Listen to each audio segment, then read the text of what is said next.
This is CBS 2 News at 11. Vandals spray paint graffiti on a headstone at a suburban cemetery. And our Muslims say it was a message of hate. We warn you, the story contains offensive language. And CBS 2's Kris Guiterrez is live in the newsroom with more on the investigation. Harry Kris? and Roseanne, the graffiti was found on a grave at the Evergreen Cemetery in Evergreen Park. Now, Chicago's Council on American Islamic Relations, or CAIR, sent us these photos. And Harry, as you mentioned, some people may find them offensive.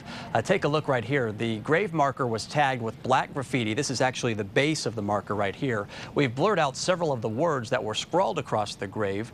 A Muslim who happened to be visiting his father's gravesite last night actually noticed this vandalism, and then he notified CAIR, who in turn notified police. This right here is the top of that grave marker.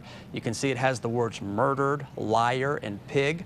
A spokesman for CAIR just told me over the phone that they want law enforcement to investigate. Listen here. This is completely despicable. It's horrifying that someone would, do this to any person's grave, regardless whether they're Muslim or not. This is something that should be, I think should be investigated by local authorities. The law enforcement should be on top of this. Evergreen Park police actually tell us that this same grave was the target of vandalism 3 times last year. They are now investigating. The cemetery is owned by Dignity Memorial. It's a company based down in Houston, Texas. That company has now requested extra police patrols in that area, and they tell us the next of kin has been notified. Live in the newsroom this afternoon, I'm Kris Guiterrez, CBS 2 News. Roseanne and Harry, back to you. Thank you very much, Kris.